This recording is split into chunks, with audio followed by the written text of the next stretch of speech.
Skip forward, guys. Skip forward. If you don't know who I am, my name is Shook. I make videos for NBA. All of these videos get posted on this subreddit called DF Sports. I make updates with all of the news that comes out, stuff like that. Check that out if that's something you're interested in.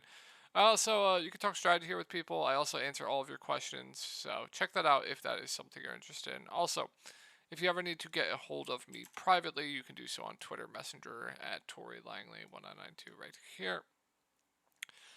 So yeah, check that out if that's something you are interested in, and let's go over my lineup from tonight.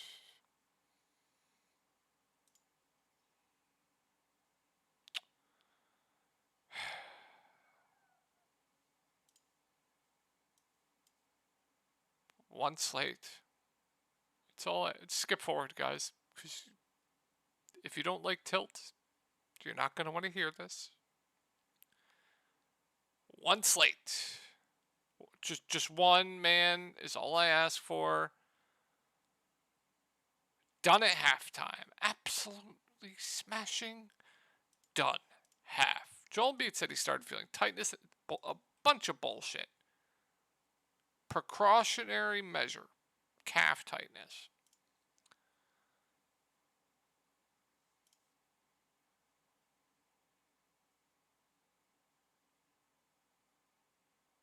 One slate. I'm looking at my lineup. You know, when the Sixers game is going on. Absolutely nuking the slate. My lineup is going absolutely insane. Insane. It's absolutely crushing. Crushing. Tobias Harris has 30 fantasy points at half. Tyrese Maxey has 25 at half. Denny nuked the slate. Chris Boucher was nuking the slate. David Roddy was nuking the slate. I still had Damian Lillard left. I'm going to win all the money. Gonna win all the money tonight. I see the Sixers game starts halftime. Paul Reed starts the second half for Joel Embiid. Because it was a 25-point game, or 28, whatever it was. Unbelievable. By the way, skip forward, please, if you don't want to hear this shit. One slate, man. What was it, 2 days ago? An injury. Today, an injury and a benching. 4 days ago, I think it was 2 injuries in my lineup. 2 weeks ago, it was Brandon Ingram and another 2 injuries in my lineup. I think a week ago, I had an ejection. Just go on my Twitter feed, and you'll see the amount of injuries I deal with. Ejections, blowouts, foul trouble, just every day. I'm going to tell you guys who I'm playing every single day so you can just avoid them because they will get injured. They will get injured. Just avoid everyone I play. I went on that nice week of no bullshit. You guys saw I smashed every day. Just absolutely smashing every day. Every day. You guys saw my balance. It went from like 19,000 to now 21,200. Just nuking slates. And now the past 2 days, just back to random bullshit. Mr. Will Barton. I was like, oh, good. Will Barton seems like a phenomenal value. Starting, good point per minute guy, min price, jam him in. Gets benched for Malachi Flynn because he shoots 2 of 8. 4 points, 3 rebounds. For Will Barton. Who was $8,000 last year, by the way, when Nikola Jokic was out. It got like 7, 8K, I forget what it was. Dropping 50 bombs. Now he can't even get 9 fantasy points. Low-owned Sixers. Low-owned. 80% of the field faded Embiid. Injured. 85% faded Tobias Harris. Blowout. 80% faded Tyrese Maxey. Blowout. Absolutely nuking. 1.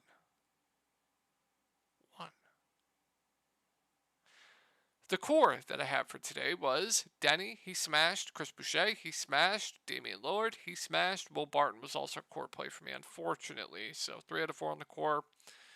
David Roddy was the last piece in for me. I really wanted to get the Shaden Sharp, but I didn't have the money for him, unfortunately. So that's just. And then I really wanted Siakam too, but I wanted Embiid more, so I prioritized Embiid. And you know how that went. No one. It just. Can you guys admit it now? That I am the unluckiest person that plays NBA DFS. I swear, people that play 150 lineups don't deal with as many injuries and ejections and blowouts and benchings as I do with one lineup. With one.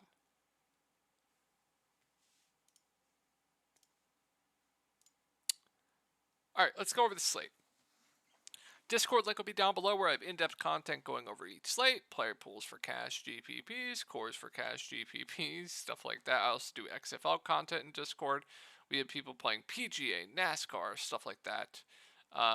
We have MLB coming up. We do some people play League of Legends, I believe. People play CS:GO. We just do 24/7. We're playing everything. So Discord link will be down below in the comments. And I apologize for the tilt, but I haven't tilted in a while. I had to get it out. Just unbelievable stuff. All right, let's go over the Knicks. So not the best matchup. I think Randall's like an okay option at 9-1. I do believe Brunson's too cheap at 7-8. So I like Brunson quite a bit at 7-8. I think he's like an 8.5K-ish player. So he is just too cheap. Don't care about the matchup. He's playing full minutes right now too. So I like Brunson. RJ Barrett, minutes, I have no idea. Some games he'll play high 30s. Some games he'll play 25. So I really don't know. This is what I will say. If he plays like 36 minutes again like he did tonight, I like him. But there is no guarantee of that. So RJ Barrett just a tournament only play for me. Josh Hart, no. Quickly, no. I do think so there's no value on this slate. So I do think the bigs are in play. Like Mitch, he'll play mid 20s minutes, does have a ceiling when he's playing very well. It's not the best matchup though, but he could blow this price tag out of the water. We don't have a lot of value on the slate, and there's no questionable news. So I think Mitch is solid. I even think Isaiah Hartenstein is solid at 3-7 as well. Probably plays around 20 minutes too. Good point per minute guy. Very, very limited value on this slate. So yeah, sign me up for both the bigs here. I wouldn't play both together, but sign me up to getting to one of them with not a lot of value on the slate. So yeah, I think Brunson looks very good to me. I think Randall is okay. I think RJ, it depends on how many minutes you think he plays. And then, yeah, I think both the bigs are solid values. So let's go over Orlando. No Suggs. So Banchero, I think, is a bit overpriced, and I really don't like the matchup. I think Markel Fultz at 7K is just also priced about right. So more secondary options for me. Same with Wendell Carter Jr., same with Franz Wagner. I think Cole Anthony is my favorite play on this team. They're going to play him around 30 minutes. He's a good point per minute guy. He's going to run that second unit. I don't know why the price dropped, so I think Cole Anthony is a solid play at that price. Definitely my favorite play on Orlando as well. Gary Harris is overpriced. I'll let other people chase this game, but he is a playable value that probably plays 25-ish minutes, but does have a very, very low floor when he's not hitting a shot. So just be a little bit careful there with Gary Harris. I'm going to fade, but he is playable for salary relief. So let's go over Cleveland. So some pretty intriguing price tags here for Cleveland. Even in a tough spot, like I think Mitchell at 8-4 does seem a bit too cheap, so I'm very interested in there. I will say, by far my favorite play on this team is going to be Jared Allen. I just think this price tag's way too cheap. He's going to play a ton of minutes as well. We've been targeting bigs against Brooklyn all season long, so I really like Jared Allen at 6.3K. I think Mobley's okay. I know Darius Garland hasn't been good of late, but 7-2, I think that's completely fine. So I do like these Cavs. I think they are a bit too cheap. Karis LeVert is a fine secondary play.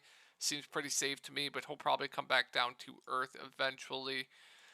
And then I'm not going to go to anyone else. Like, I know Chetty's been getting more run of late, but I wouldn't be shocked if he goes back to playing, like, basically out of the rotation. So, pretty hard for me to go there, but fine for like 150 max. I'd be okay with it. So, yeah, let's move on to Brooklyn. So they went back to that extremely tight rotation last game. So I think these guys are in play in a tough matchup.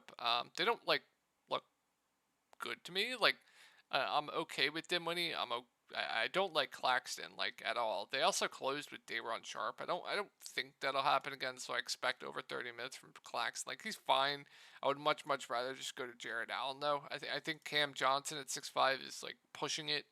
And then like I said, I think Dinwiddie's appropriately priced now. But I do like Bridges. I once again kind of like Garland. I know he's been bad of late, but prices down, minutes up. Ceiling game will come eventually when he does hit his shot. So I do like Bridges as a bounce back candidate here at a decreased price. Kind of like him as a buy low candidate there. Royce O'Neal seems priced about right, but another guy that'll get mid 20s minutes and a playable value. But like I said, seems priced about right, maybe a little bit overpriced. Dayron Sharp, I would not go to him. Like, obviously, if I knew Dayron Sharp was going to play 20 minutes tomorrow, he'd be the best value play on the slate. But there's absolutely I don't think that happens again like at all, and I'm not going to go to anyone else in Brooklyn. Let's move over to Charlotte. So this game does look appealing. Price tags are up though on the Pelican side, but no LaMelo, no Mark Williams. I think my favorite play by far is going to be Nick Richards at $5,000. As long as he can stay out of foul trouble, he's going to play around 30 minutes and he's a good point per minute guy. I do like the matchup as well. So I like Nick Richards quite a bit for value. Like I said, not a lot of value on the slate. So yeah, I like Richards a lot. I'd rather play him over Mitchell Robinson. Terry Rozier, I like his ceiling for GPPs. The one thing I will say though is I always like fading Terry Rozier when he's chalk. Just because the floor is low with him and he does struggle a lot. There's a lot of volatility with him. So if he's going to be popular, I lean towards fading. But yeah, if he's going to be like 20 to 30% on a 4 game slate, then fire up some Terry. I think that's okay. I think Oubre at 7.5 is solid as well. You're just gonna get huge minutes for both of these guys, even though they're not gonna make the playoffs. PJ's overpriced to me. Gordon Hayward at 5.7 seems a little bit overpriced to me, but is a safe play. Dennis Smith Jr. He'll play mid 20s minutes off the bench. Another like okay value at 5.1. And yeah, Kai Jones will get the backup 5.